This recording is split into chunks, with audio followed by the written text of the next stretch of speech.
A very warm welcome to you all. Welcome to Designing Cities for All, the 2-year activity program of Pakhuis de Zwijger, in which we take a deep dive into designing products, places and systems for all. At every level, we can see certain communities being marginalized, being taken advantage of, and it's all part of the design. When you're neurodiverse, you're in a world that isn't designed for you. We're not the only species on the planet. The city needs to be also a city for the other species. And we need to do something because the old structures in which we worked don't work. Things won't change just if we just let things happen. Instead of saying, what can we do to mitigate the impacts? We need to start asking ourselves, what is causing that?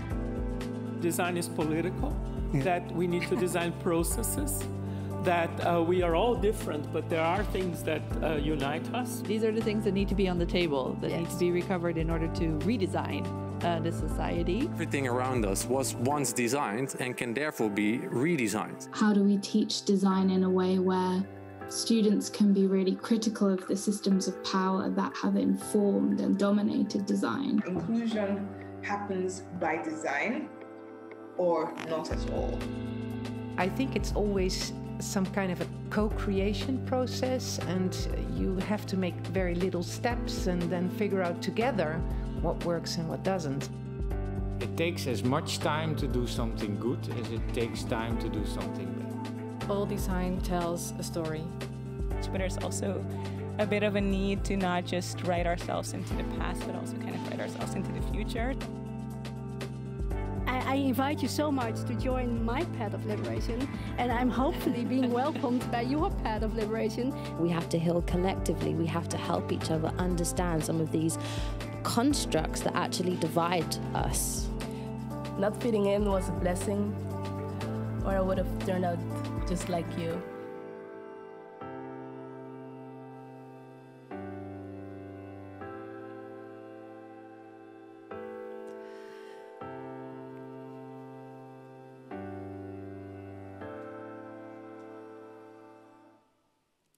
Hi and welcome everyone. You just watched a recap of the first 2 years of Designing Cities for All, a program full of research and activities that takes a deep dive into designing products and places and systems that work for all. And in the next 2 years, 2023-24, Designing Cities for All will look at the topic of regeneration and regenerative design specifically, together with 6 DCFA fellows and a whole lot of designers, storytellers, artists, scientists, and other experts, of whom there are a couple here today as well. And today marks the 2nd episode of our DCFA Fellowship on Regenerative Design with Sarah Ichioka. And Sarah is a Singapore-based urbanist, who I will introduce more in detail in a bit. And in this 2nd episode, we're going to look at stewardship. We called it We Are All Stewards. So stewardship and the importance of that idea, that concept when building regenerative societies. So how does and how should humanity relate to the rest of nature? And how do we design in a way that actually takes responsibility for that position and embodies that position? And what's the role of decolonizing design in all of that?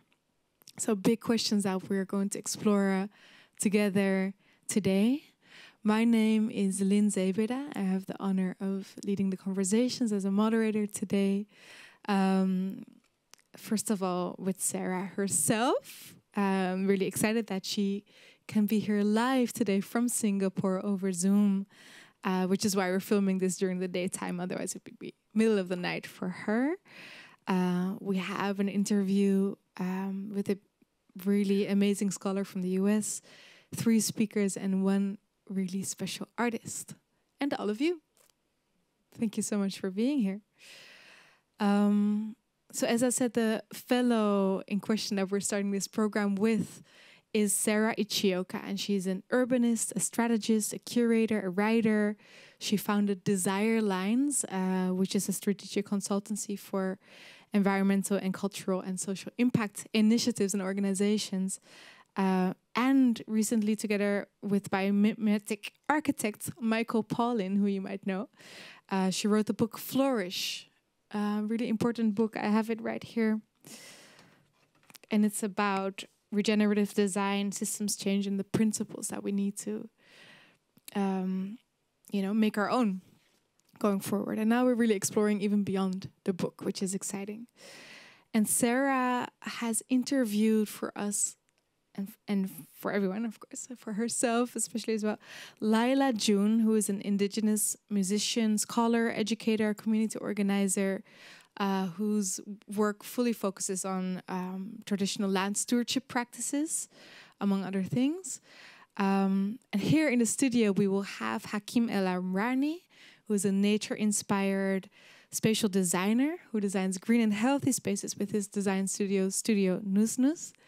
We also have Teresa van Twijver, who is a designer, an artist, a researcher, or journalist from Amsterdam, focused on textiles, clothing, fabric manufacturing, a combination of technologies of the future and of the past that she will tell us about.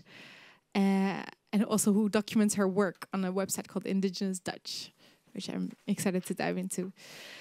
Later on this afternoon, we'll also speak with Juliana Perdone Celotti, who is an architect, designer, a researcher at the Academie van Bouwkunst, which you know, in Amsterdam, focused on creating space for indigenous communities in Brazil, in Rio de Janeiro. And last but not least, we have Willem Koning, who's an multi-hyphenated, talented artist, writer, researcher in the field of decolonization and indigenous culture and languages, who will do performances for us today as well.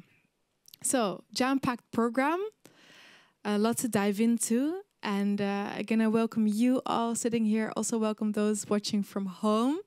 Really happy that you are joining us as well. We would love to include all of you in the conversation. So if you're at home and you have any questions, then go to menti.com and use the code 53161453. You see it in your screen as well. If you're in the room, feel free to just raise your hand and ask your questions and join into the conversation. Because again, these are big topics that we are exploring, and it's important to have as many perspectives as we can on them. All right, let's get started. Ready for all of this? Yeah, okay. So I'm really happy to start with Sarah Ichioka herself. Sarah, can you hear me?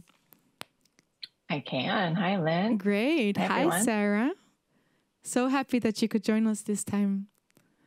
Oh, I'm so happy. Thanks, everyone, for changing your schedules so we could interact in real time. More than happy to. It's a pleasure and an honor. So maybe just to frame the conversation that we're going to have, can you, because not everyone is familiar with the idea of stewardship, can you explain to us what it means? Sure, and this is just one definition, right? Sure, there will be multiple, which I hope you understand we'll, it in this we'll moment. heal from Hakim, Teresa, Juliana, and Willem as well. So in the book that you very kindly referenced, Michael Pollan and I share 5 mindset shifts that we see as essential to the practice of regenerative design and development.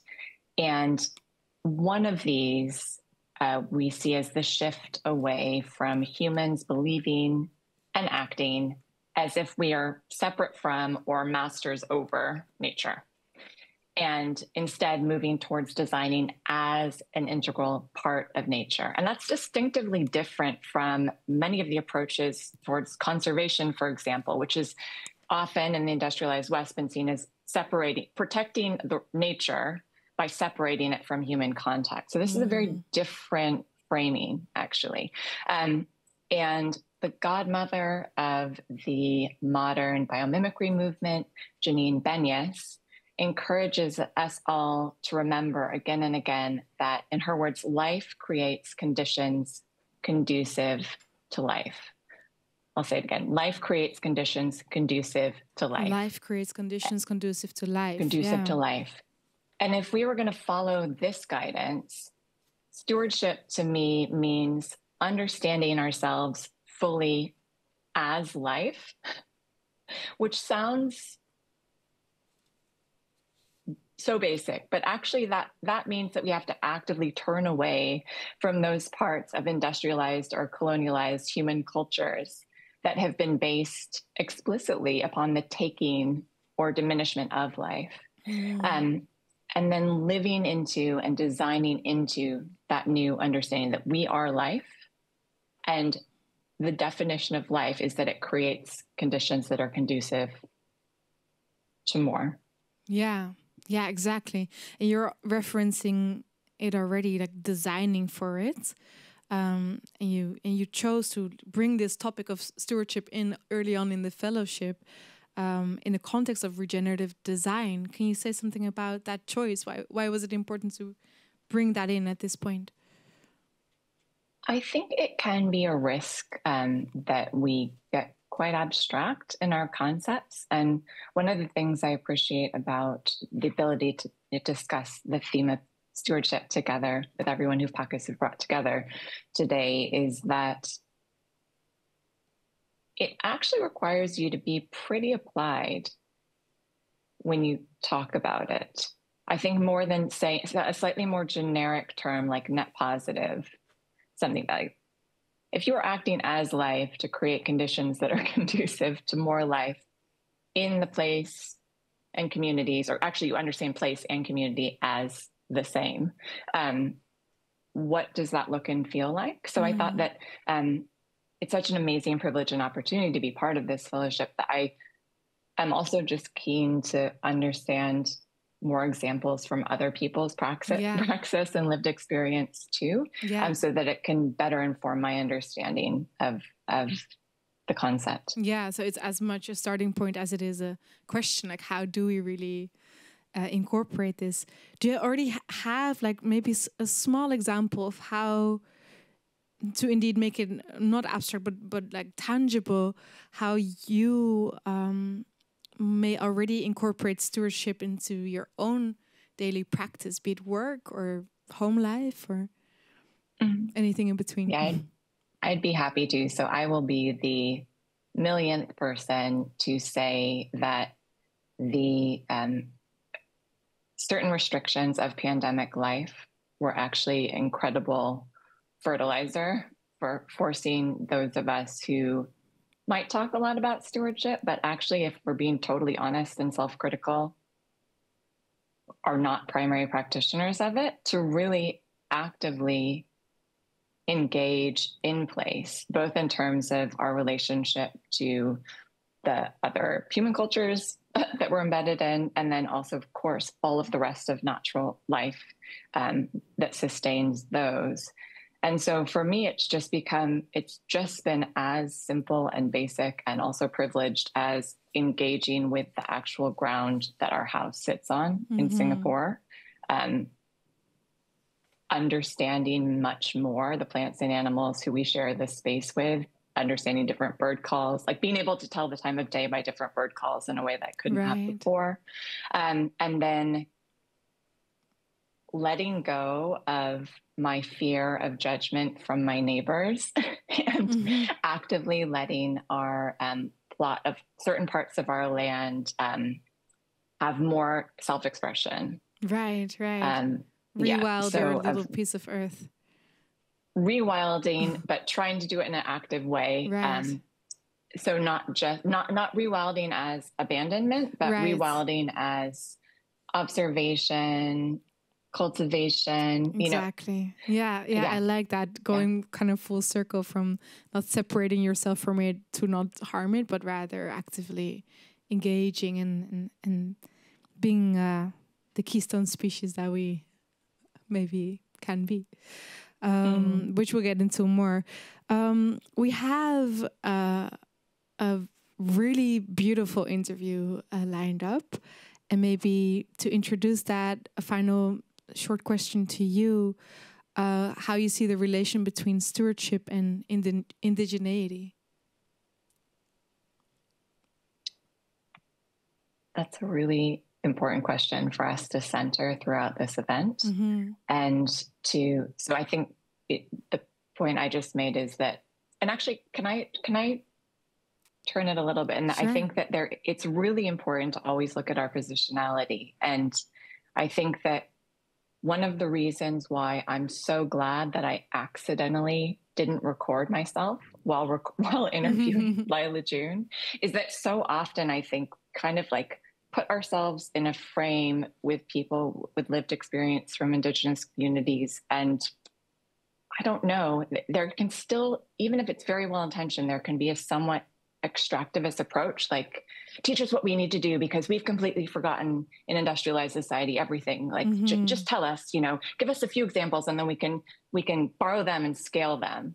And that's actually, well, we can talk about it later. But my feeling is that that's not like indigeneity isn't about some generic condition. It can sometimes be treated. It's actually about very, very specific relationship to a place or a range, a geographic range. Yeah. And I think that that's the practices that Laila June shares later on are so powerfully illustrative of that. Yeah, interesting. Thank you so much for introducing this together, Sarah. Thank you, Lynn. I suggest that we listen and really deeply listen to this. Laila June is indeed an Indigenous scholar, a musician, community organizer of, among others, the Diné, representing the Diné lineage. And Sarah interviewed her in the context of this fellowship. And let's listen to the first part of this interview.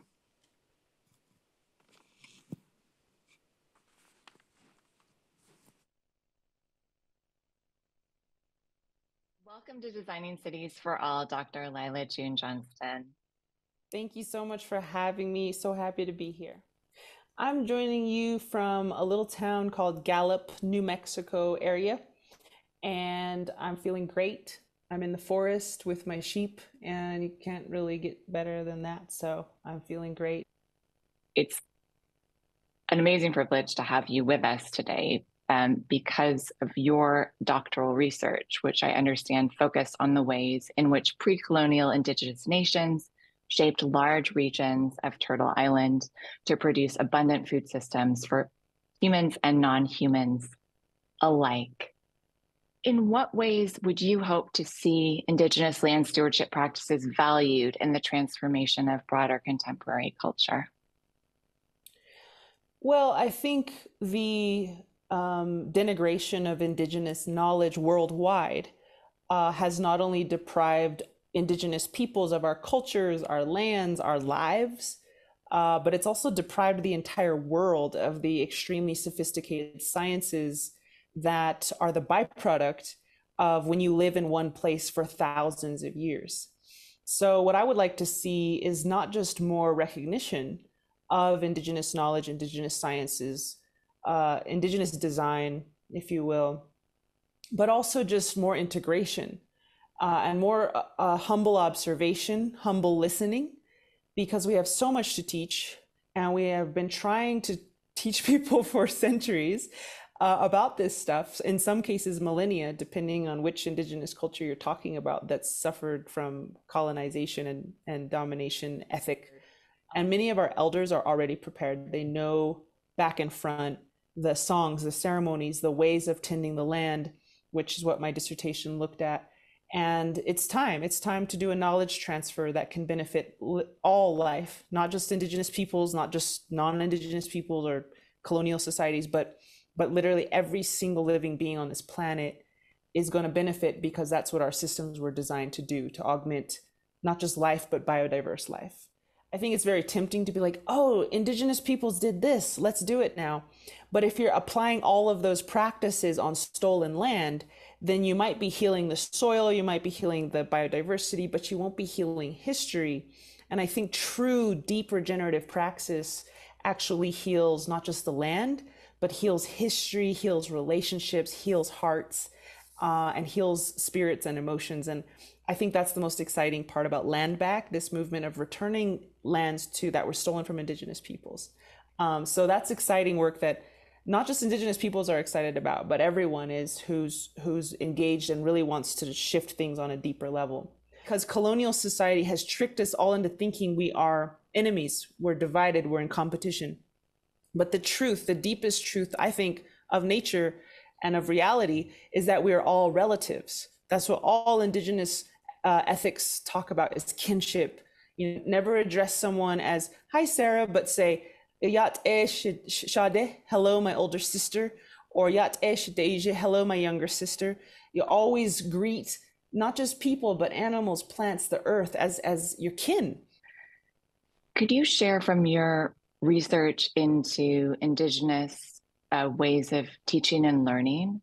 What are some of the key characteristics of exchange that you've identified? And do you think any of these could help us in broader industrialized society as we seek to find our way forward and through the climate crisis? I was fortunate enough to work with about 100 Dene people to create our own teaching and learning systems and take it back from the boarding schools. Because in what we now call the United States, there's this whole system of boarding schools that stole our children and forced them into, many of them died in these schools. And so we lost our right and our power and our practice of educating our own children. So we kind of took that back and we said, okay, what would we teach? What would we learn if we had autonomy over our school systems again? And what I found was an Indigenous pedagogy, at least a Dene pedagogy with this particular group, really was a circle in many ways. For one thing, in a circle of teaching, everyone is a teacher and everyone is a learner. So when you apply that to the climate crisis, when you apply that to the broader context of so many of the issues that we face globally, you understand that every single country, every single culture within that country has a puzzle piece to contribute to solution. And every single one of us could benefit by learning. Because when you have biodiversity, you have many different genes to draw from. In the case of a catastrophe, you have many different species who can bounce back. It's harder for a pest or a virus or a blight to wipe everything out because no one pest can hack that many species all at once. So the biodiversity forms resilience within ecosystems, but the same is true for the human worldview. A broad and robust diversity of perspectives is so much more strong and resilient than the monoculture that we have now, which is Eurocentricity. Europe knows everything, everyone else is stupid. Basically is what the narrative has been for like at least 500 years. And not only European knowledge, but Greco-Roman European knowledge, because even European tribes got wiped out by the Roman expansion, et cetera, et cetera. And so because of this monoculture, I think we're suffering right now. We're applying this one way of seeing things, which yes, has some strengths, absolutely, but has a deficit in all these other places, which all these other cultures could have filled. All these other cultures could have helped in what we're doing now on this call. Really, we're trying to supply that deficit. So when we have the diversity of Yoruba traditions, Gunditj Mara traditions from Australia, Gazignon traditions from the hills of Thailand, we have Okinawa perspectives mixed with Dene perspectives, mixed with Mapuche, mixed with Welsh, and on and on and on. We will actually have all of our questions answered because everyone has a piece of the puzzle. In complement to or full integration with your work as a scholar, you're also an activist and a musician, and your performances combine speech, poetry, hip hop, and acoustic music. And clearly effective communication and the power of persuasion is essential to rallying people to collaborate and take action. How do you feel that combining your different modes of presentation or expression help you in communicating effectively about the urgency of this, of a turn or return towards regenerative culture? In Dene, we call it aftas e, which means just like many different multicolored things. So we even have a really important word in our language, aftas e, which talks about diversity. And so, yeah, I wrote a PhD dissertation that speaks to one audience. I do education where I'm not even talking, but the community is talking to themselves. That's another audience. The music, of course, not even in music, I couldn't pick which genre. So I do hip hop, acoustic guitar, singing, songwriting, EDM, and spoken words. So that speaks to all these different audiences. And the kids, oh my God, they go crazy. So a lot of schools, they just instantly are like resonate or like curious, you know, they want to hear what I have to say. I mean, you could say I'm spreading my energy too thin, but I think like it also keeps me excited. It keeps me alive when I get to, you know, really taste so many different ways of relating with the world. I was once told your body is your passport to reach the audience you prayed to come to Earth to reach. And so each of us has a very, very purposeful design. That's what I was taught by Creator. And so each of us, we need all of us to speak about regeneration, if you will, in our own way to our own people and other people too.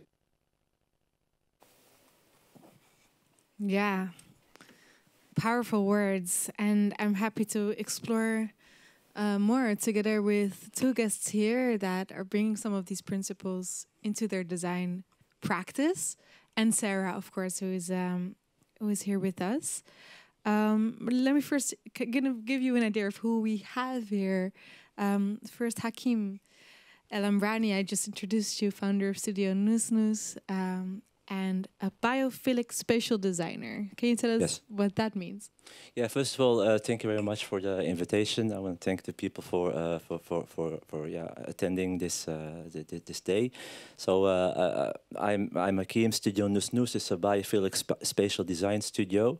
Biophilic design comes from the root word biophilia, so to love nature, having love for everything that is alive. I've been doing this for 8 years, starting with consultancy and then building it up to a practical studio on different skills.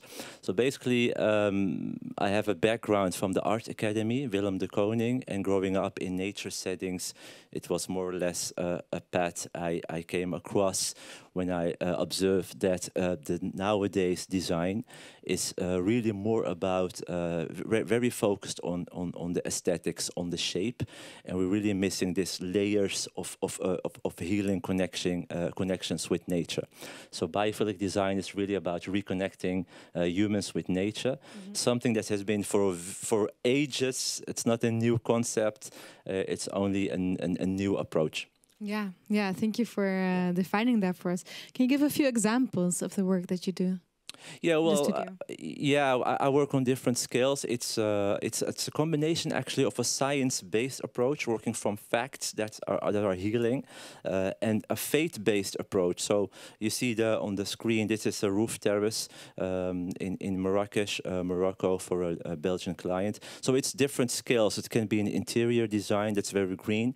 It can be like in a material, so a bio-based material, because in biophilic design there are 3 patterns. You have the direct contact visual with nature, the non-direct visual contact with nature, and the human spatial response.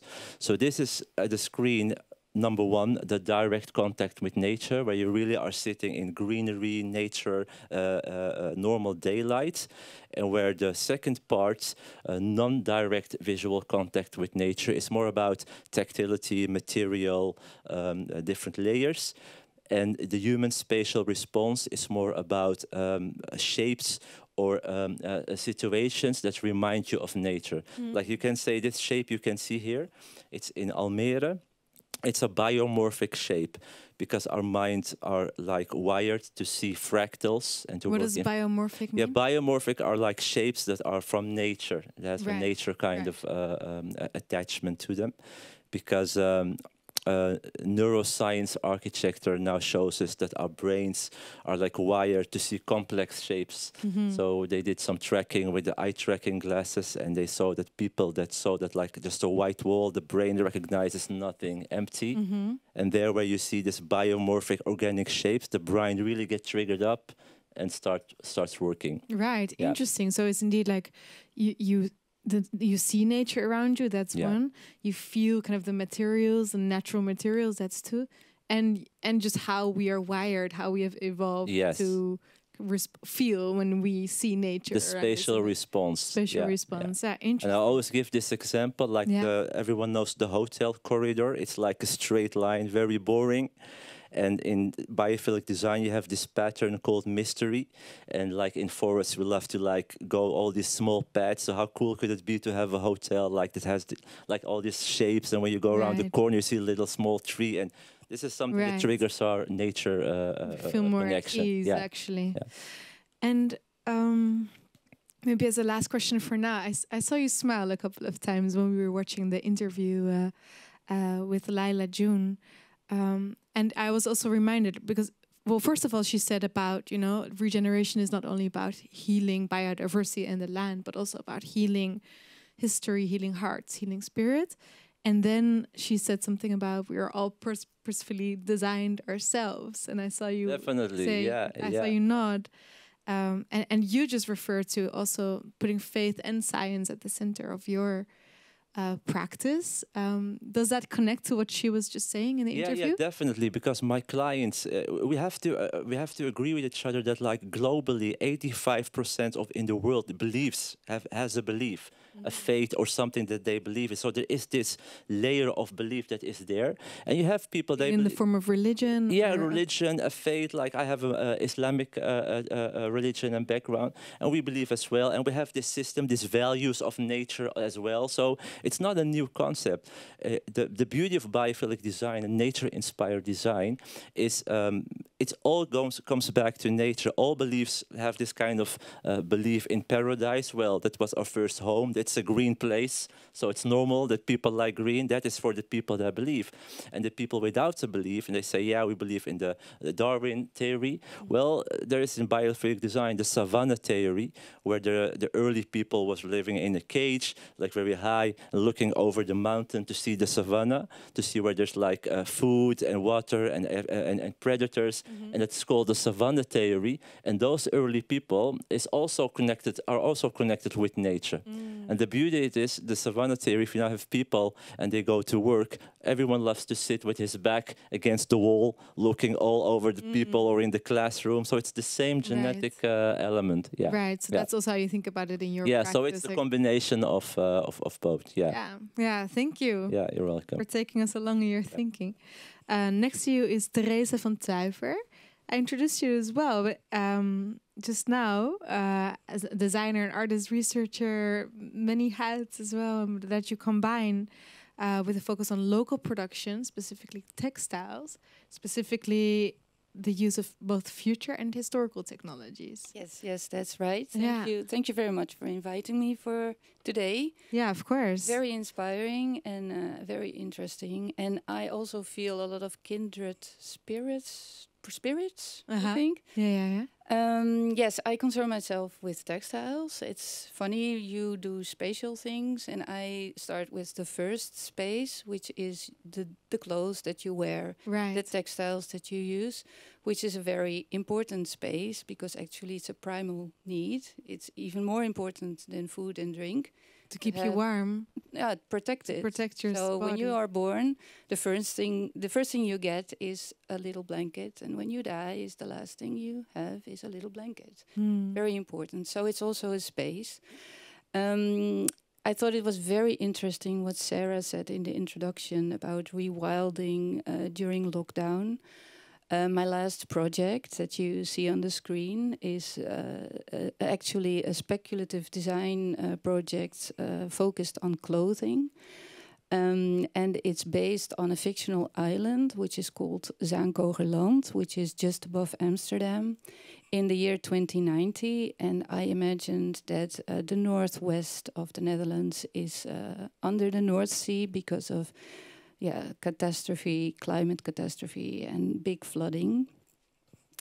So I imagined that the people on the island of Saint-Gogerland were actually needing to rewild again and to see what they could do for themselves with clothes and how to clothe themselves with very scarce materials and knowledge also, because I think Sarah also said something about lost knowledge. I'm not sure who said it. I wanted to ask you about that, because indeed she was speaking about this dominant culture, right? Like not just European, but also the Greco-Roman culture that kind of wiped out all the rest, also European tribal traditions. Yes. Do you recognize that as something? Yes. Also, it's actually it's a sort of human knowledge. Also, Hakim also said about how humans work. The technology of sewing and of making clothes it's everywhere around the world. But the specific knowledge of actually how do we dress is based in small communities. Nowadays, we have like a huge global fashion industry, and we have fast fashion. But I think fashion is something very social, and it used to be in local communities. So for my project, I also looked at streekdrachten. It's regional dress, because it's sort of like a social agreement. And actually, it's very nice because people say it's folklore and you wear a uniform and you all look the same. You don't look all the same because every person in the community wears something else, especially because they create the garments themselves. Even in regional dress, as we speak now, people make their own clothes, so they are very diverse. But it's also socially very safe because you always know that you will be accepted. Because you're part of the group, and you let others also know that you accept others by the way of dressing in that way. You're also wearing one of your own creations. Yes. I also the project Saint-Gogerland was during lockdown, so I found also myself locked down while I had a whole project to design and to make. And all the stores were closed, so I had no means of getting my materials. So I had to look, and I think if you talk about stewardship, and you talk about stewardships in textiles, the first step is to look at what you have. So I just looked at in my house, what do I have? So this is a corset. It's actually made in a combination of historical techniques and new technologies. So I used a laser cutter and a 3D printer.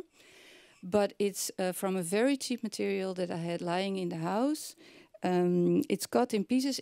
The pattern fits my body, and I made it from a 17th century technique that you can actually measure yourself with a piece of string, and you translate that to a flat surface, and then you make the corset, or stays as we call it, een rijglijf in Dutch. I dyed it with plants from the park, that I cut some parts that is yellow dye, and you can cut the plant in a way that it doesn't damage the plant. So I did that, and I learned that. In it are baleens, but they're made from tie wraps that were reused and repurposed. So, and it's very comfortable.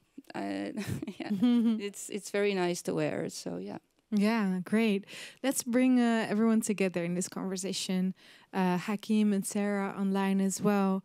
Because Teresa just already started talking about, how this concept of stewardship translates for you in your design practice, and how much care you take in thinking through your materials and doing no harm and using what there is. Yes.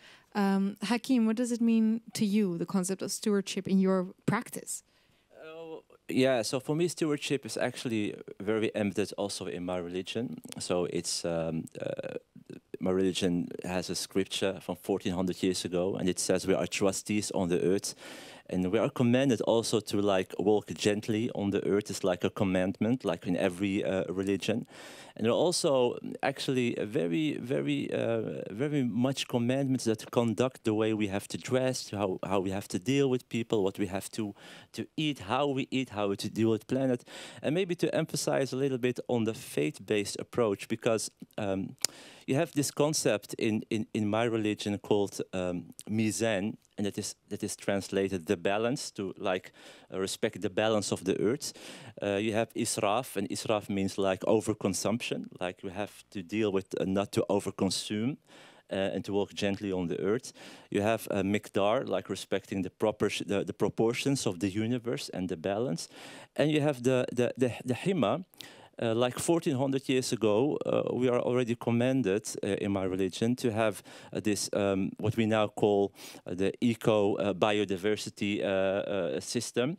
So we have to deal with restricted areas of grazing, not to graze in the seasonal areas for the bees. So all these concepts are not new. Yeah. So that is why I'm saying, like, also from the faith-based approach, those people have to also get on stage in the arena, because they also have a lot to say, and these things are, and they have like all faith-based organizations in the world are like the third or fourth strongest economic power, so they have the funds and the assets to be part of this transition. So I try to, with my studio, to make the science-based approach and the faith-based approach have a crossover, because in both of them the stewardship is there to like respect the planet. And in my case, with design. Yeah, exactly. Yeah. Interesting. And I want to ask you, including you, Sarah. I mean, as you're saying, Hakim, this is not new. It's been we would have been able to access it if. But how do you see humanity relating to nature now? Because we know that not everyone is relating to it like you're describing, and how should we be relating? If we can kind of find the essence in that, how do we relate to nature now, and what is the shift that we need to make? Sarah, maybe you want to start? Thanks so much, Hakim and Teresa, for sharing. I just, on Hakim's last point, I would love to explore further the idea that actually it's not a binary anymore, the way you've presented it in terms of science and faith. I think there are amazing scholars like Jeremy Lent who are looking now at how the cutting edge of science shows us how like many core tenets of ancient philosophy are actually grounded in what scientists are beginning to understand at things like studying particles at the quantum level. But that's another conversation. I think the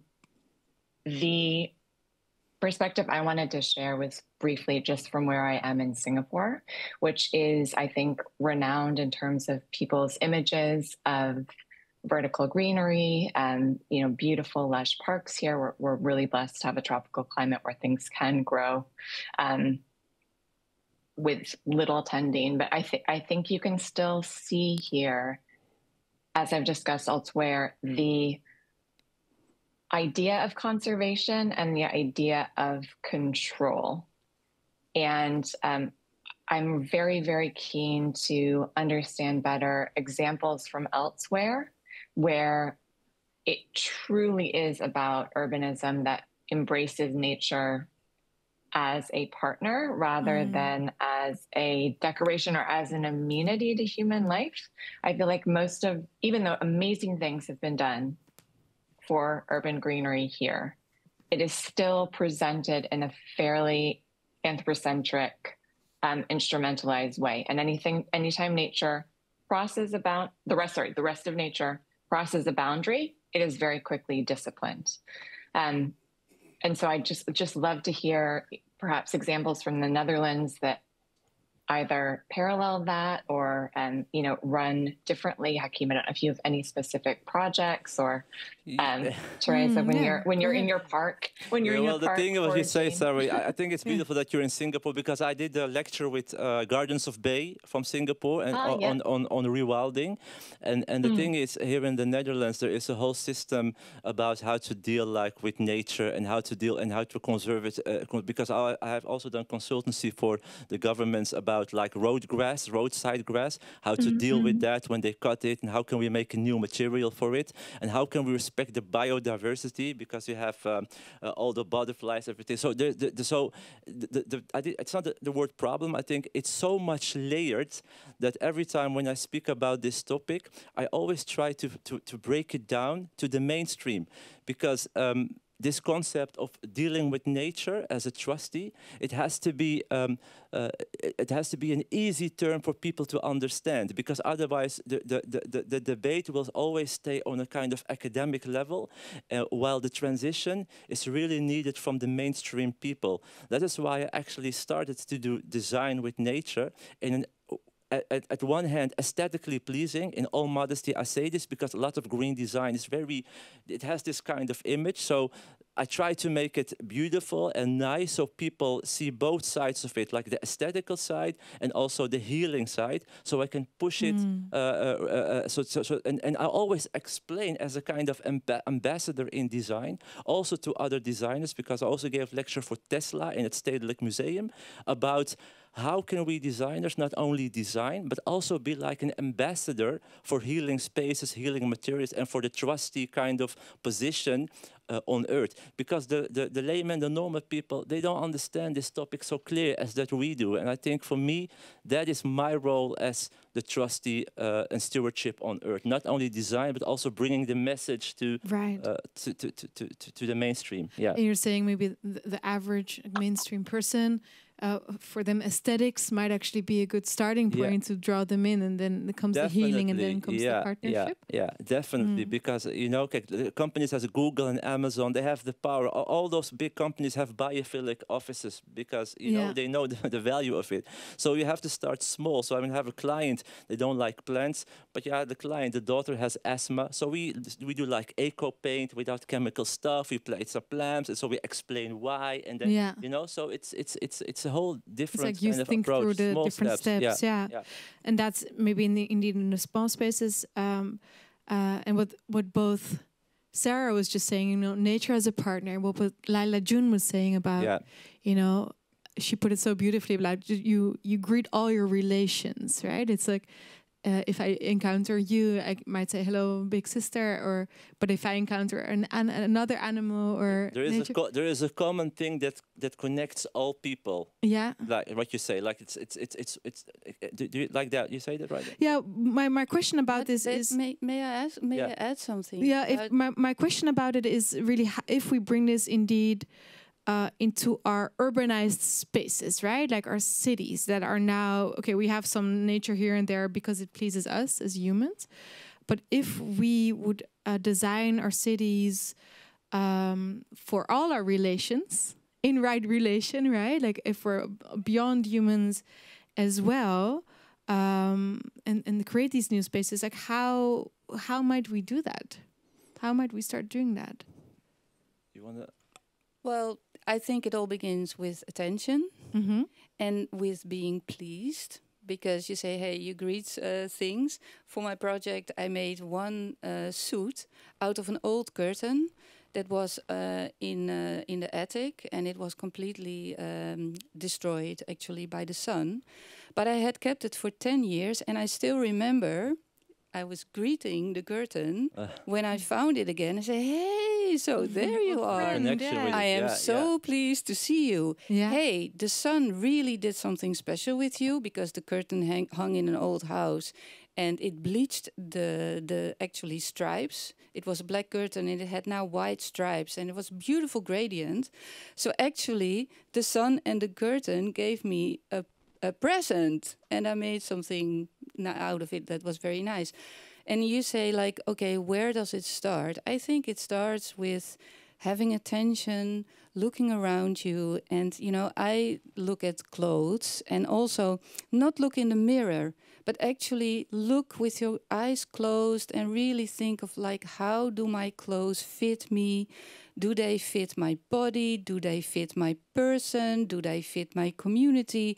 What do I think of it? And then try to really value. I mean, everyone has a favorite sweater or a favorite pair of shoes. Those items give you pleasure and you have something to be grateful for.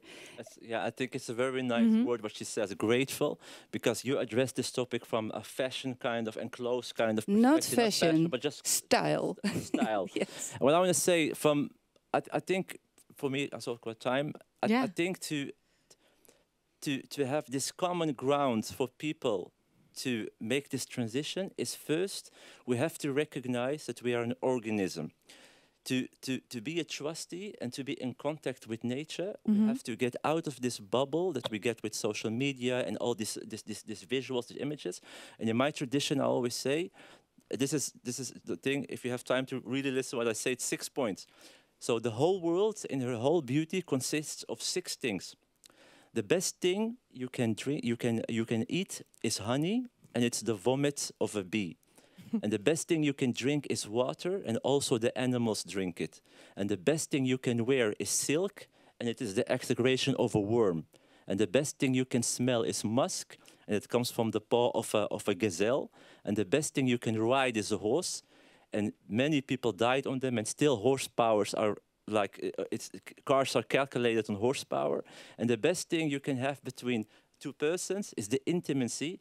And excuse me to say this, but those parts that meet in the intimacy moment, we also use for other moments. We do. So we actually basically don't be depressed about this topic, but we're just a simple organism, and we have to get in this mindset and this mind frame to make that connection with nature. And I think Sarah is listening. You mentioned Janine, and she's like very in the biomimicry world, very leading, and I know her work very well. And biomimicry tries really to from the functional side of nature, trying to make this new innovation tactics, which is very important. But I really try to do it from the biophilic side, and I think we can really reach so many people by addressing the power of this holistic approach. And then, because it's a new universal language, green, if you speak a language or not, it's the middle color of the color spectrum, because green stands for balance and harmony, so it's not a coincidence. So it's a language we all speak and we all understand. Yeah, exactly. Yeah. Says you in your beautiful green jacket. Yeah, green. Yeah. I want to see if there's any questions from you in the audience. I see. We're all also, perplexed. Yeah. No question. Also, those at home, of course, the Mentimeter code, if you go to menti.com, was 5316-1453. Any questions here for now? Any questions as the simple organisms that we are? Yeah. Go ahead. Is this working? Yeah. Okay. Cool.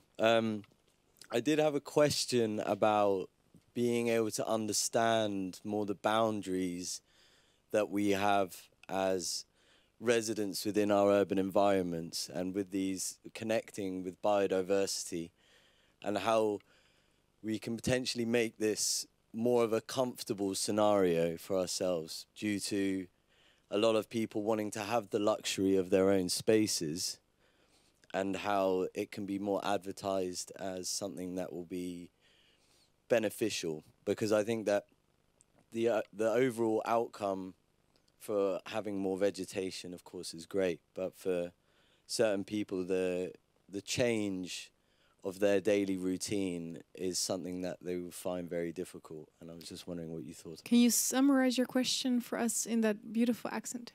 To summarize it, how would you encourage change in people's daily lifestyles? Behavioral change. Behavioral change, yes. For whoever. Maybe Teresa wants to, if you have a. I think it's first of all going into conversation with each other. I mean, what you just said, like we need to change, and then I think, yes, but how? I understand your question very well, because it's a question that I have myself, like how?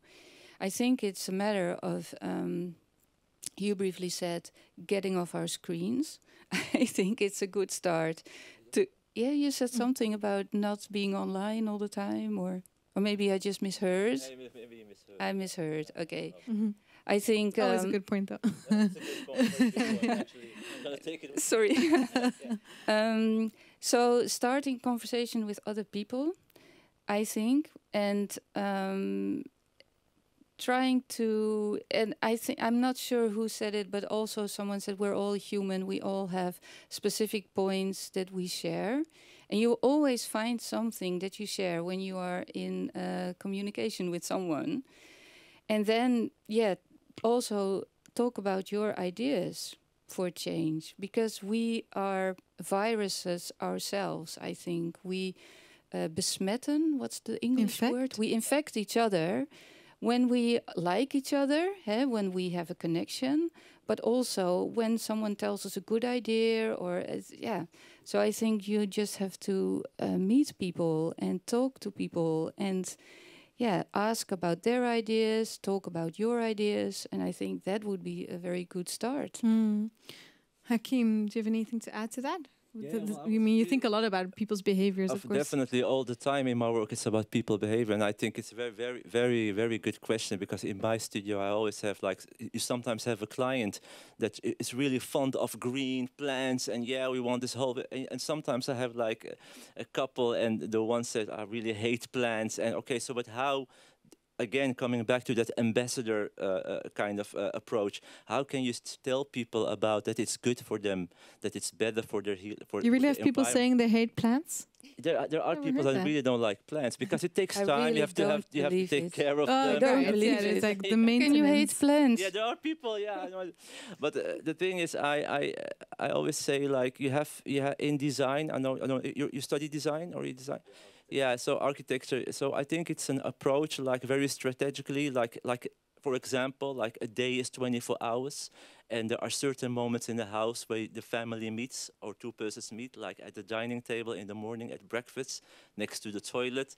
So if you like zoom in on those places and place a little plant or something that reminds you of nature, that is how I work to get people in those in that kind of mindset. And the last thing, also tell people about the scientifically based evidences we have now about the healing effect of green, like 22% better concentration in classes where there are plants, 36% in hotel lobbies that are green, people stay sitting 36% more than in hotel, 7% less crime rates, 22% less medication in hospitals with natural daylight and plants. So interesting, it's evidence-based. So, if people want to heal, I think they just have to have you guys like you and everyone saying it all the time to people. And You have another question? Yeah. There is a microphone for you. Thanks. I have a question for you, Hakeem. Yeah. In your profession, how do you deal with greenwashing? Because I see Good question. We're making this good transition in incorporating nature into our design. However, companies now feel sometimes forced to make this transition, but they use greenwashing to cover their shit up. Yeah, it's a very true question. It happens. The thing is, I witnessed myself the last 3 years. Many companies made this shift to have this new green approach. I don't condemn it in a way. I think it's good if there are many people. The only thing that's important, because I also sit with Wageningen University when I give a lecture or something, and we speak about this topic as well. And we found out that it will eventually things will pop up, and you will see the people that have the knowledge and people that don't have the knowledge. Because if you ask one question, 2, 3 questions about plants and space, they give the answer. But if you go in depth, then it breaks down. So it's a part of a transition. We cannot. We have to deal with this.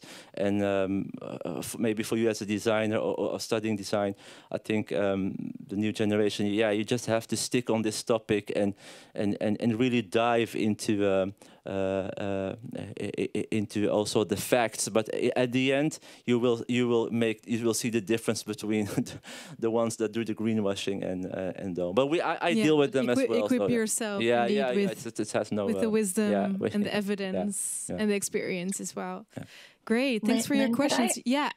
I just wanted to go to you, Sarah, to ask you, actually, is there anything else you would like to ask these two speakers before we go to our performance? Oh, I mean, there's so many things. I'd love to ask these two speakers. Yeah, but maybe in response to the two questions that have just circled, I would like to observe, I mean, obviously I can't see the room, but I find that often when I'm involved in conversations like this, even if we come from a range of lived backgrounds, there's often age similarity, roughly, like say within about a 20-year band. And I think that I would strongly encourage people when they're thinking about stakeholders and collaborators in this topic to expand to an intergenerational perspective, because in my experience,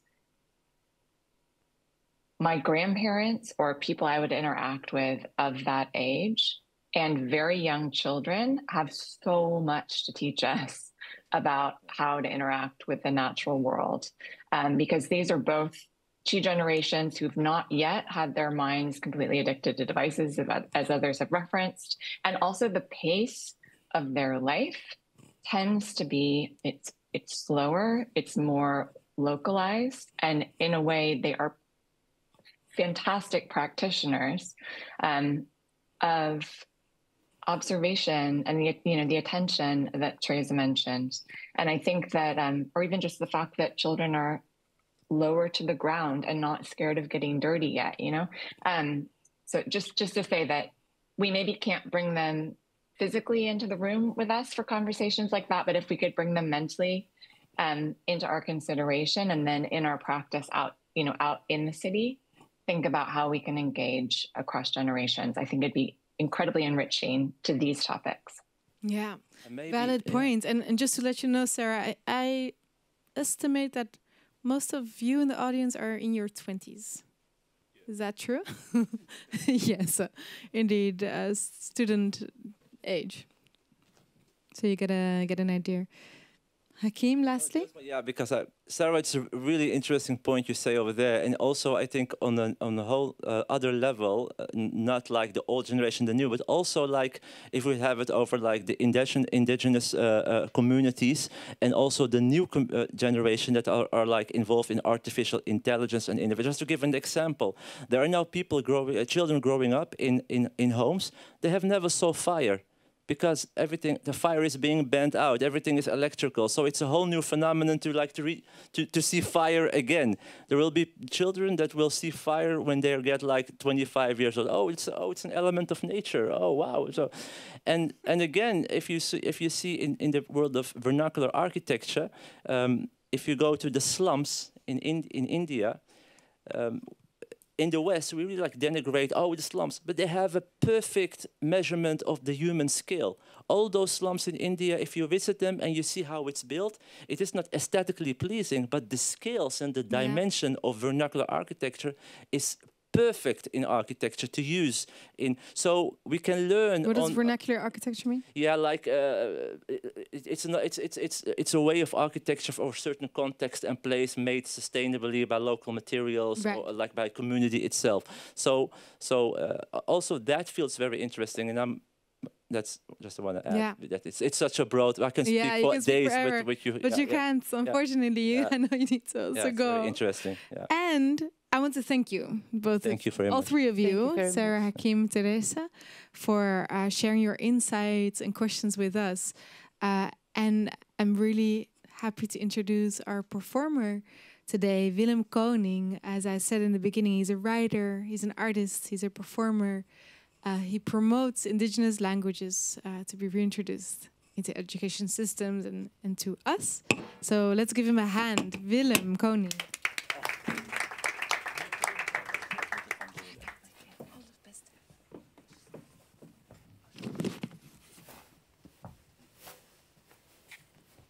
Hello, everybody. My name is Willem Koning. I was born in Scheveningen, Netherlands. My mother, she's from the Cariña, from Suriname. That's a native peoples, the Kopanam River. My dad is from Holland and with an Italian grandma.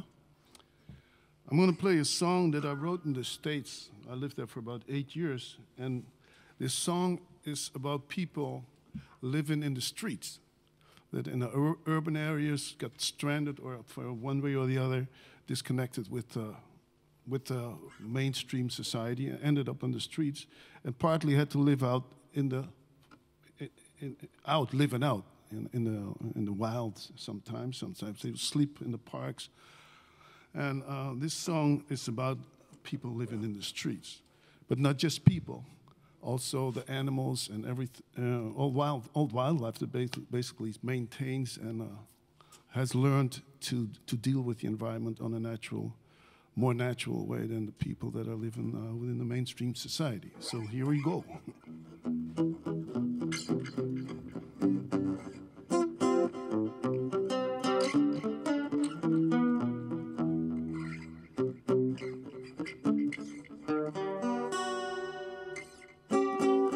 You'll see them living in the streets. But to get it, they know of a different direction. Hear them talking in their sleep. Should they be unknown to you forever? They know what they need to find. Are you ready for the sound? It's already on the way today, and they know of a different tune to play. And the wizards in the streets, the hawks will kill the lizard. They know what they need to find. There's dimensions and extensions. Blue-eyed, much is stone. Brown eyes, fire and snow. So then the wizards in the streets, the hawk will kill the lizard, 'cause he knows what he needs to find.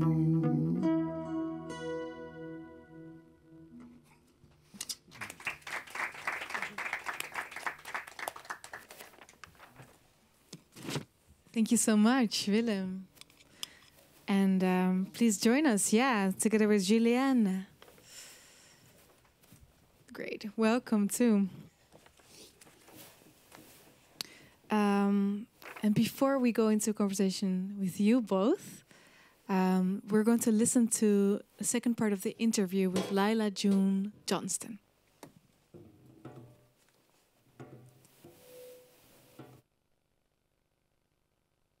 I wanted to draw to a close by returning to your work on practices of land stewardship. And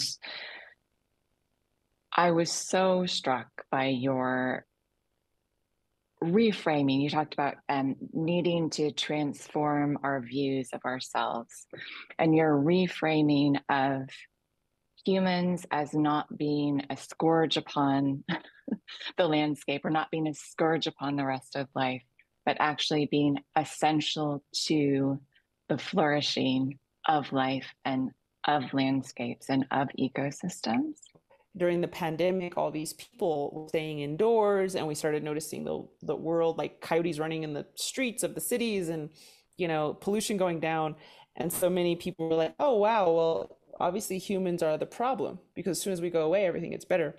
But what I was saying is no, everything gets better when our systems slow down, but we as human beings actually have a critical role to play, which I believe that role has been stolen from us by years of trauma, by years of warfare, and at the end of the day, fear.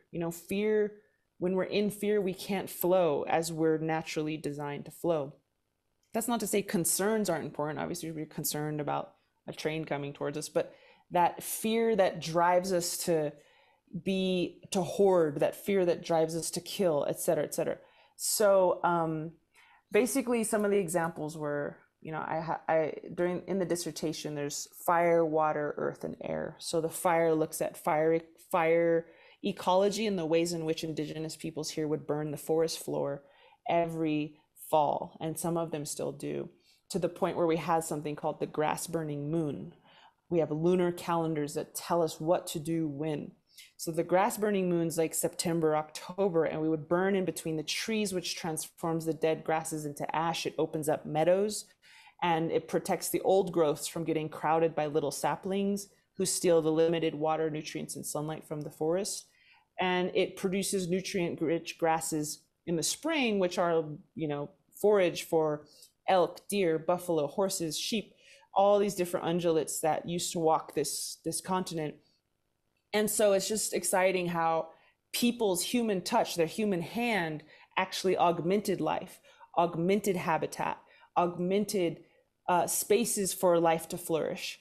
Another example is clam gardens in the Pacific Northwest. Some of these Salish nations and also the Heiltsuk Nation and a little further north, we would create these clam gardens where they'd construct intertidal rock walls. And they noticed, oh, the clams like these calmer, warmer waters. Let's create more spaces where that exists. And so the intertidal rock walls would catch sediment and water as the tide goes down. And they would create these little clam spaces. And we found on Quadra Island, gigantic island in the Pacific Northwest, 35% of the coastline had these ancient rock walls on it. 35%, like it was like 14 kilometers worth of rock wall. And they radiocarbon dated this was 6,000-year-old rock walls. So this is how long people were harvesting clams sustainably, regeneratively from these coastal areas. And within that, it's really important to examine the ethics. You know, it's really important to see animals as our equals, because we are animals too. And so what these nations do, they see the clam as having its own nationhood status. So they would treat the clam as if they would treat another nation. And that's how many indigenous peoples in Turtle Island would afford that label to every single species. They have their own nation and they have their own communities, families. And just like we want the best for our families, we should support them having the best for their families. Ancient chestnut forests, the ancient eel farms, the 6,000-year-old eel farms in Australia, the Bolivian floodplain management. I mean, the Terra Preta in the Amazon, where native folks have created like the entire Amazon basin is covered in these rich organic topsoils that are anthropogenic and made in nature. I could go on, and not just in, you know, the US and South America. Norway, we have examples of people burning, doing prescribed burns thousands of years ago. Africa, the ways, I won't go too into it, but just suffice it to say, there's many ways that human beings around the world have not just not harmed, but have actually been a beautiful gift to the earth, a keystone species that actually has become a linchpin in the healthy functioning of an ecosystem. And we treated the earth so good that she would actually miss us if we left. And so that's what I'm encouraging people to try to become again. Do you have any final questions or thoughts to share with the audience in Amsterdam and online, very in an urban context? You know, many of them trained as designers or interested in design as a discipline. How can this worldview extend to their life and work? I think one of the greatest tenets within the research, and I called the dissertation the excavation of hidden history. That was part of the tagline. The whole thing was architects of abundance, indigenous regenerative ecological design, and the excavation of hidden history. But because I just excavating all these stories, like dozens and dozens and dozens of stories that are from scientific articles of what actually has happened, is the biggest tenet within them all is like, one of the biggest is non-human centricism. So, or ecocentrism, some people call it. So to be ecocentric means the system is designed to benefit all life around you. Now, what is a city almost by definition. It is a human habitat. It is for humans, of humans, and it does not exist to support life around it. Let's just be honest. That's not to say we did that necessarily intentionally or even consciously, because we've been so trained into this human centricism, but it's just to say that obviously there's some progress being made, but by and large, global cities are for humans. And so how do we retool the city to be an agent of nourishment for all life? Frankly, I think they would not look the way they do today. We would not have cities as we know them. So I think it would be a complete overhaul. And that's okay, because it's in that process of being in service to life instead of being a leech of life that we will grow as people, and we have nothing to lose except for our chains and our shackles and our disappointment in our own selves for nearly destroying the entire planet. We have nothing to lose. So as we transform and retool a city from being human-centric to eco-centric in every aspect, this could mean, for example, literally creating habitat in these cities for non-humans, or some people say more than human. This could look like ensuring the city actually gives to the watershed instead of taking away, or actually nourishes the watershed instead of poisoning it, and on and on and on. But it would take a complete overhaul, renovation to make this a truly non-human centric system. So I think that's how we apply it. And as we think about urban design, remembering that these cities were almost by definition not in alignment with life. So it's a challenging but exciting task to transform them into something that is a giver and not a taker. Giver, not a taker, exactly. Thank you for being here on stage with me. Just to get a feel, Willem, thank you for the performance just now. You're welcome. Really great addition. And apart from music and artistry and writing, etc., you are also busy keeping several indigenous languages alive among younger generations. That's like one important focus. Why do you think that's so important to salvage indigenous arts, crafts, languages? Well, I was born in Scheveningen, like I said earlier. At the beach? Yeah, at the beach, 100 yards from the beach. But the clinic's not there anymore, so I have nothing to go back to. But growing up in the Netherlands, people didn't regard us as white people, let me put it that way. And we were looked at. And we went to the market, people just looked at, whoa, who are these guys, And when they always asked us, where are you from, where are you guys from? They said, Scheveningen. We don't mean Scheveningen, where are you from? Yeah, okay, Suriname. But I've never been to Suriname yet, so I had nothing to say. I couldn't fill in on my background until my mother. The doctor told her she had to go back to the place where she came from, where she was born, because she was becoming so isolated living in the Netherlands. There was hardly any people from Suriname yet in their late 50s. And he said, you have to go back to the river, to the village where you were born, so that you know that it's real, that it's your root, that's where you came from. So she went in 1966, she went back to the Kopenhagen River, and she went to visit there, and her mother was still living there.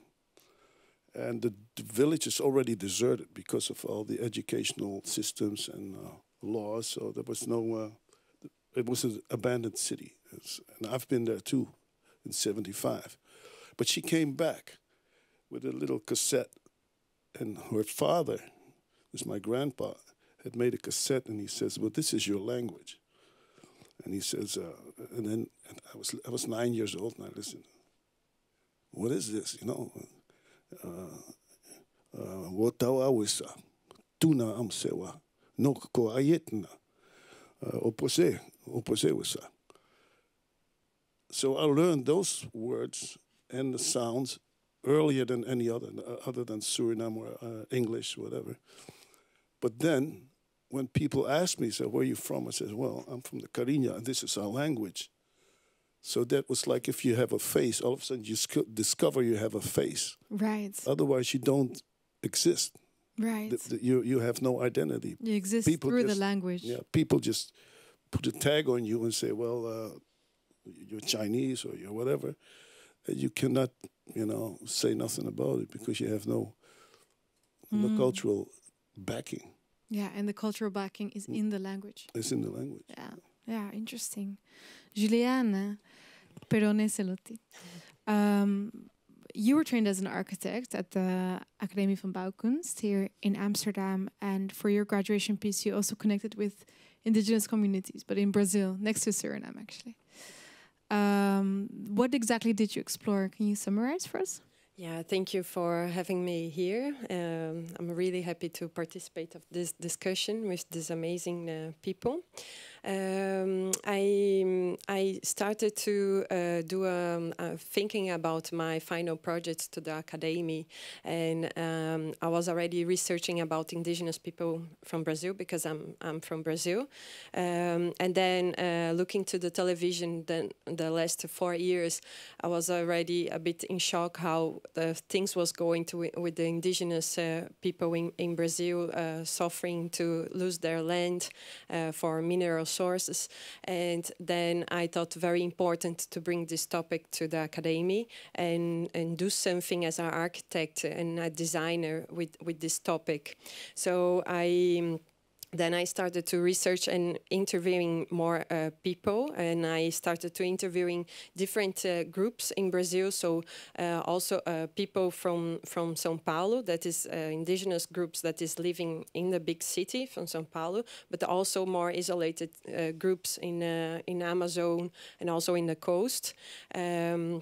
I did this during Corona time, so I created a page on Instagram, and I started to connect it then by internet. It was really interesting, and from everything that I learned from then and through my research to the books and everything that I was studying, I decided to bring this platform. So I noticed that they needed like a platform to discuss, to exchange knowledge and in a visible space. So that's why I decided to create this platform in Rio, and was really important to give them visibility, but also a project that will be part of the city center of Rio, because I think in the history of Rio, the indigenous are left over. So was an indigenous land. The Portuguese became Portuguese land. The royal family, the Portuguese royal family was also there, was also a door for slavery. But you can see this in the city center of Rio through the buildings, sculptures, things, but there is no place for indigenous people. So that's why I decided to do this platform there, to give them visibility and make part of the history of Brazil. And also I placed this platform close to the Museum of Tomorrow. And it's a physical platform that you created. Yeah, I call it platform, but this became like a park. And that's why I wanted to explain, because when I decided, the question was like what I'm going to do, like a building for indigenous people, how I'm going to do this. And through my research, then I discovered that I could not just give a platform just for indigenous people, but I also have to include the biodiversity. So that's why I created these hexagons forms that these cells, that these floating cells, that they are floating in the Guanabara Bay in Rio. And this platform improves the biodiversity above and also under the water. And then in this way, the oyster farms and the trees, the oyster farms are cleaning the water and inviting again the species to come by, because the Guanabara Bay is really polluted now. And also the trees and the biodiversity, the rich biodiversity could also clean the air and give a space and platform for all this. Yeah, very interesting, and also great to do it like in Rio de Janeiro for visibility, as you said. Let's bring this all together, and Sarah, I would love to invite you back into the conversation as well, together with Willem and Juliana. Juliana, maybe to stay with this, because you showed us indeed like what what you created. What were for you the main lessons that you learned from interviewing all these indigenous communities in your research, and also how did you create the conditions for knowledge to really be exchanged in a safe way? Yeah, like so, what I learned a lot of things that now I brought to my life, to be honest. Now as part of me, this linear way of seeing, I think, is the most important. Is like I was talking with one of my one of the indigenous people, and then he said, we think linear. We think that every single element in the earth is important as we are, and it's not because we are able to think that we can control things. This stone is there because should be there, so there is a reason. This insect is there because there is a reason.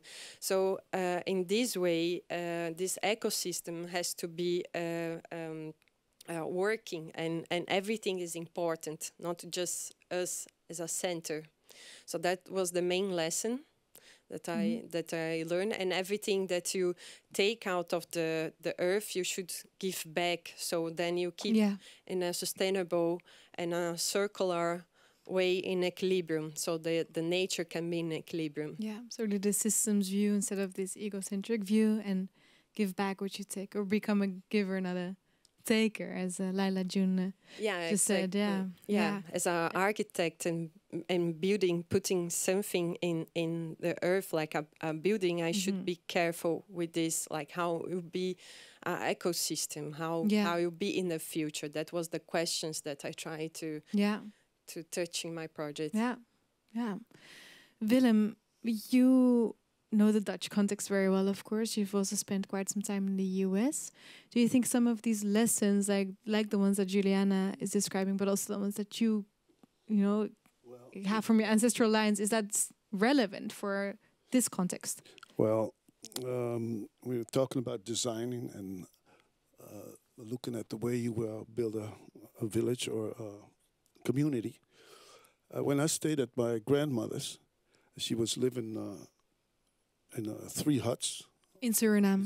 Along the Kopanam River. She told me a couple of things that just blew my mind. First thing she said, when I came there, I looked around, I said, hey, Grandma, where's our land? Where's our land? Because in Holland, you're used to seeing everything fenced off. Everything is marked off and it's like squared off. She had no square, no fence, nothing. And then I asked her, well, how do you know where your land is? And she went and she stood up. She went, you look, it's there, as far as you can see, it's our land. And that concept blew my mind. But what she meant was that we are all connected to the land. It's not yours, or it's not, you are a part, basically she said, I'm a part of the environment. You don't have to own the land to be a part of the land. And also she said, when you live out here, you don't have to just look at the people. You have to live with the trees. You have to live with the monkeys. You have to live with the snakes. You have to understand what the bird says when he makes an alarm call. You better watch what he's talking about, because it might be a big snake, might be around. They see it. They will warn you when there's a jaguar in the neighborhood. And if you don't listen to it, that might be your last move. And she was always saying, when you come somewhere, make sure that when you leave, it's just as clean as when you came.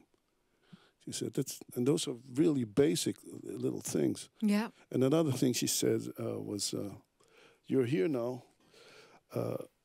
And I thought, well, let's see what we're going to do. She says, "We're not going to do nothing. You're going to show me that you know how to paddle a canoe.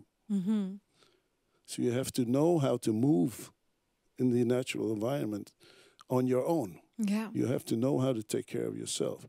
So Willem, how were you able to apply some of these lessons from your grandma? You as a young child and your grandma, you were as a teenager. How were you able to apply some of these lessons from your grandma living in the Netherlands, living in the US? Well, when I have children, I have children, grandchildren, I taught them the language. I spoke language just for the same reason I said earlier, that when people ask you, well, where are you from or who are you, that you at least can say something that makes sense. Yeah. And I also tell things, storytelling at schools, because children, they have an open mind, and they look at things very different than adults because they're not brainwashed.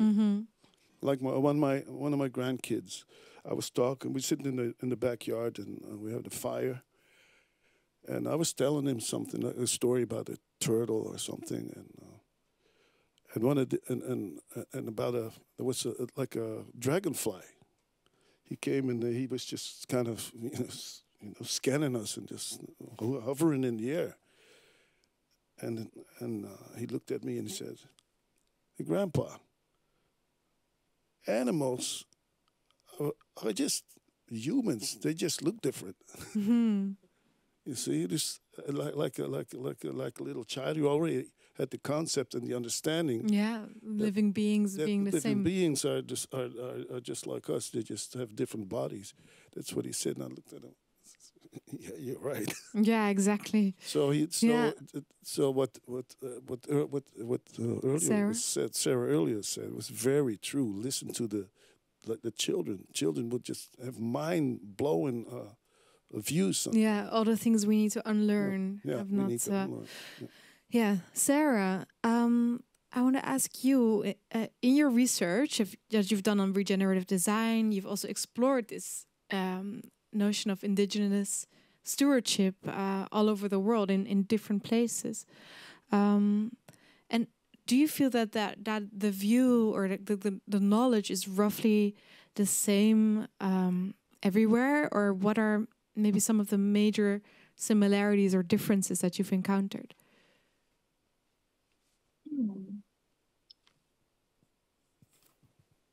I wonder if I could take that in a slightly different direction, because I'm really keen to hear from and learn from Willem and Juliana, if that's all right. But it can relate to that topic. Yeah, of course, definitely. I think so.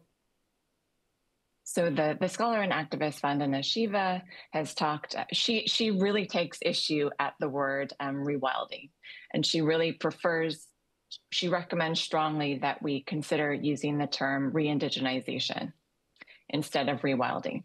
But if we are seeking to embark on that process, I think why I was so excited to be able to speak and learn from Lila June, for example, is what social practices do we need to do? And when I say we, I'm sorry, I'm speaking from an industrialized kind of settler background.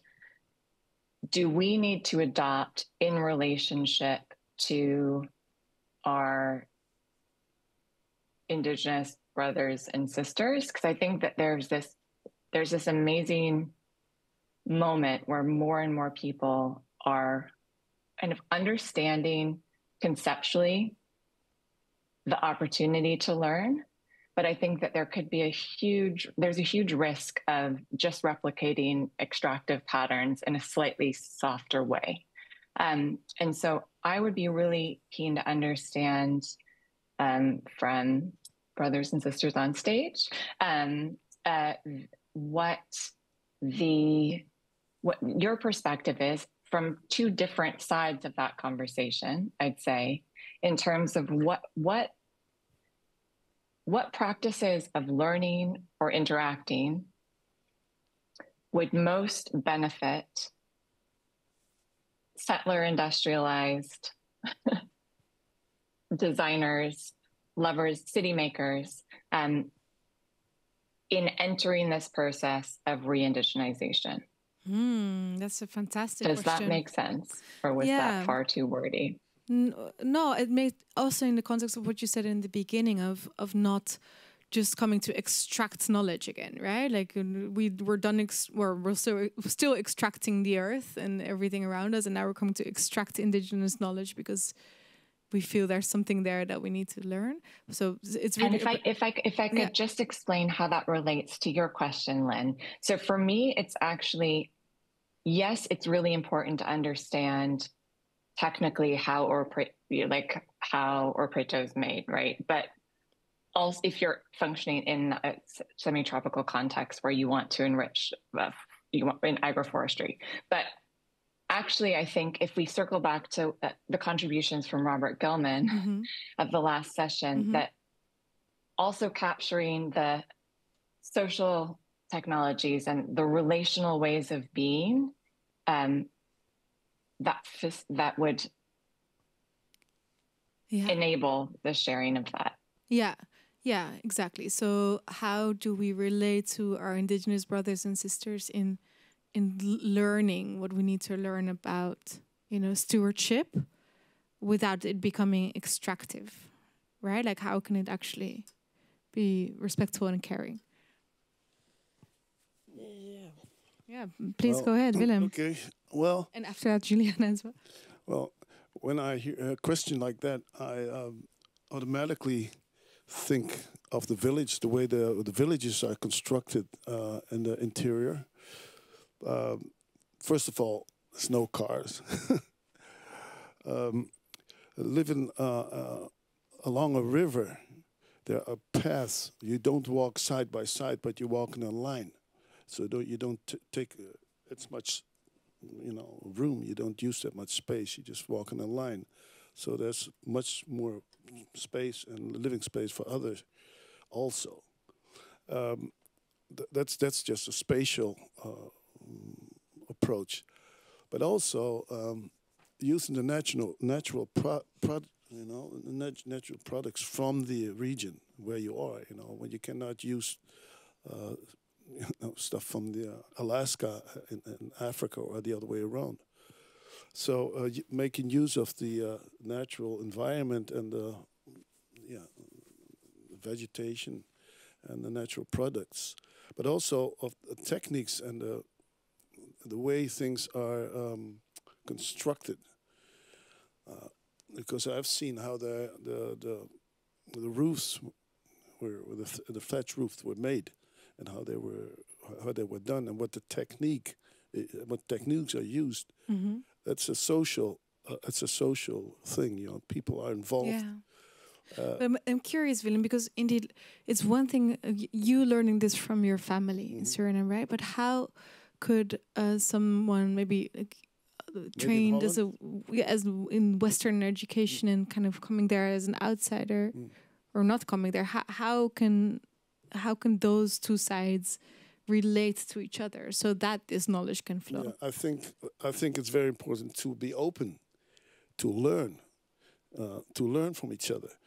One of our oldest members in our former foundation, he was like 76. He says, "Well, I don't know much. I'm still learning." He said, "The first thing you got to do is never say I know." He says, "You speak and I listen, and I'm still learning." But he was a teacher. He was the language teacher. He says, "Well, don't ever say I know." He says, "See, there's much more that we don't know than that we do know." And there was another thing. Here in Holland, there's many people that and the elders that have knowledge about the ancient crafts, but they're just put aside. It's all being modernized and replaced by other techniques. Well, if you really want to go back to the indigenous crafts, then you should ask the elders. Yeah, exactly. And it's nice to see that actually one question from the audience is another way of phrasing Sarah's question. Like, how can we practically create alliances between humans? So, for instance, like what we're talking about now, right? Like indigenous and non-indigenous humans, and use that potential to really move forward towards a more nature-inclusive future. So, another way of asking the question. But Juliana, what would you say? Yeah, I think, like, as an architect, how I could really continue to apply these things that I have learned with this project is really like looking to the surroundings, like something really important. So perhaps like applying here in Holland, when you are going to do a new project, like you really listen to the community, you really involve the community in the building, also in the construction. Perhaps you walk it around of this place that you wanted to do a new project. Perhaps there is something that you could incorporate it that is left over from another building, but you could incorporate it in your own building, that you could bring as an element. Also having this perception of how nature is involved in your project, and not just with plants or maybe just with animals, but with light, with the air, because this is also touching the spirituality also in a building. That is another also level that I also learned with the indigenous people, that has to be important, has to be a nice place to be. Right. So really make it very regionally grounded, contextual, and look at all your relations in that, even with the elements, with other humans. Yeah, where the materials come from, where the people that lives in this place comes from. Yeah. Curious if there's any last questions from our audience. We're all saturated. Yeah? No questions for now. Yeah. Then maybe looking at the time, we've almost come to the end, actually. Sarah, and I know that Juliana and Willem, we could explore so much more in this, but thank you for now for offering your experience and your insights. Sarah, this is the first time you were with us live here by broadcast, happily. Could you maybe name one thing for us, or a few things that really stuck with you from the conversations?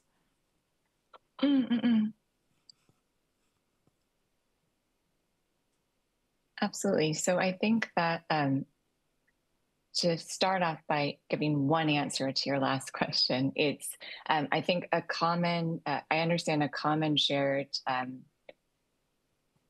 philosophy that seems evident in all of our ancestral and current, those cultures that still continue from the ancestral wisdom, is an idea of full reciprocity and kind of full what the Buddhist monk Thich Nhat Hanh calls interbeing. And I think that I take that very much away from all of the speakers, and also the way that you're relating to one another. There is a strong feeling of respect and learning and sharing, and you're really listening and really paying attention to one another. So I think that to me is one aspect of regenerative design that's really, regenerative culture that's really important, that I think that is being practiced today.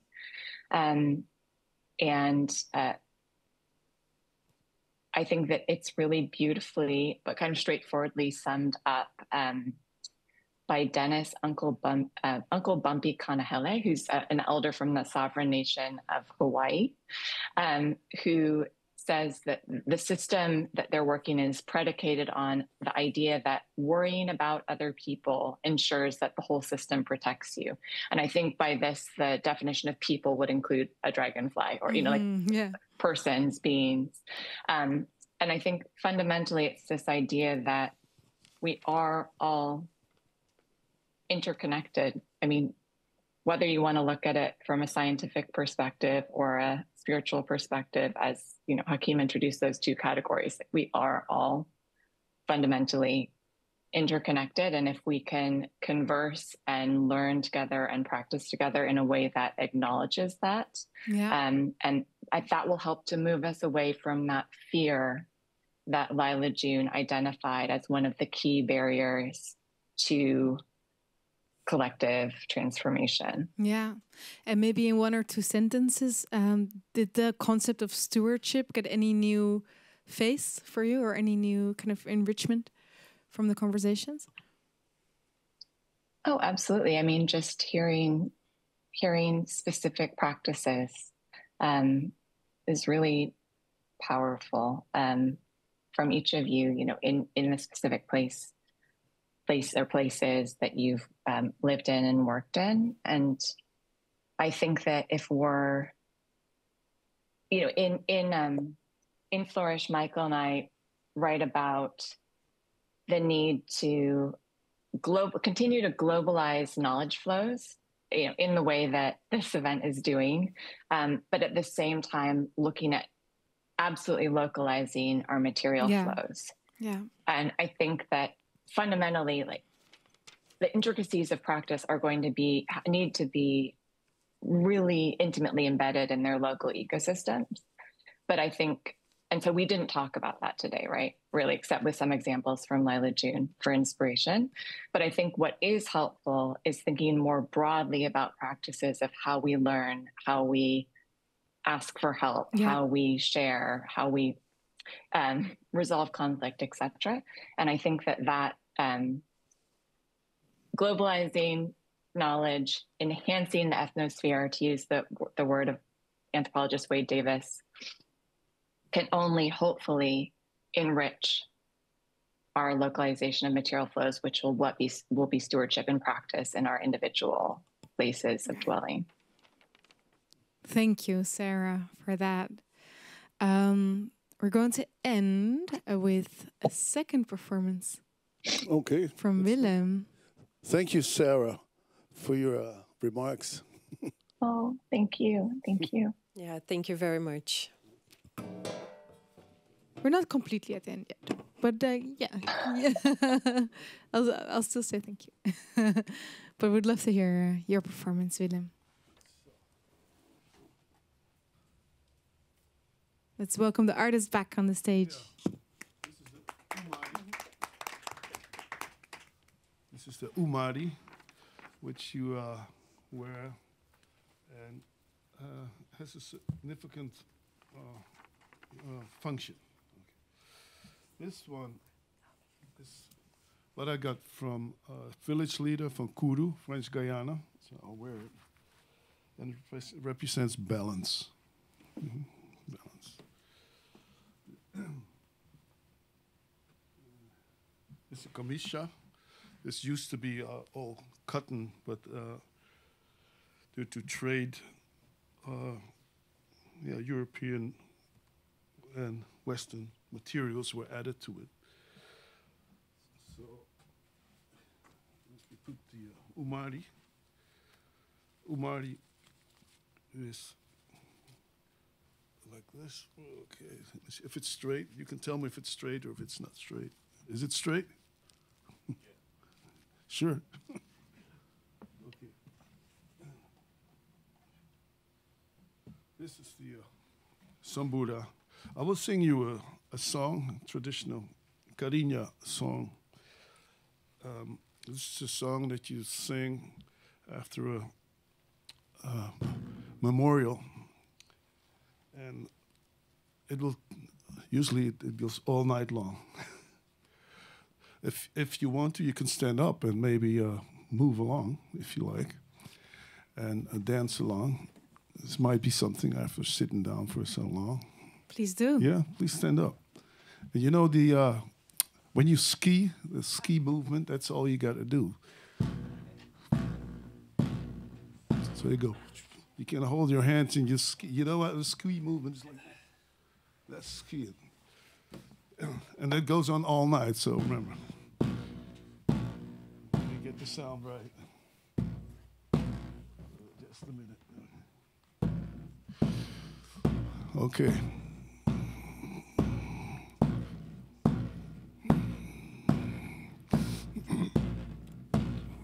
Hello, what I tell you, Maya. Hello, what I tell you, Maya. Hello, what I tell you, Maya. Hello, what I tell you, Maya. Yeah, Maya. You can go all the way to the ground, you know. Hello, what I tell you, Maya. Hello, what I tell you, Maya. Hello, what I tell you, Maya. Hello, what I tell you, Maya. Yeah, Maya. Come see what I tell you, Maya. Come see what I tell you, Maya. Come see what I tell you, Maya. Come see what I tell you, Maya. Yeah, Maya. I'm here to let's go.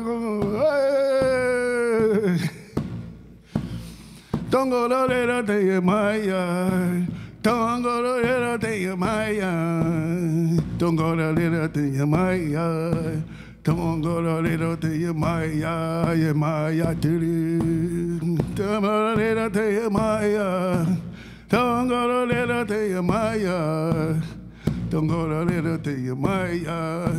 Don't go to little to your Maya, yeah, Maya, oh, nigga, para to your Maya. Oh, nigga, para to your Maya. Oh, nigga, para to your Maya. Oh, nigga, para de Yemaya, Yemaya, Name me out the pomelo.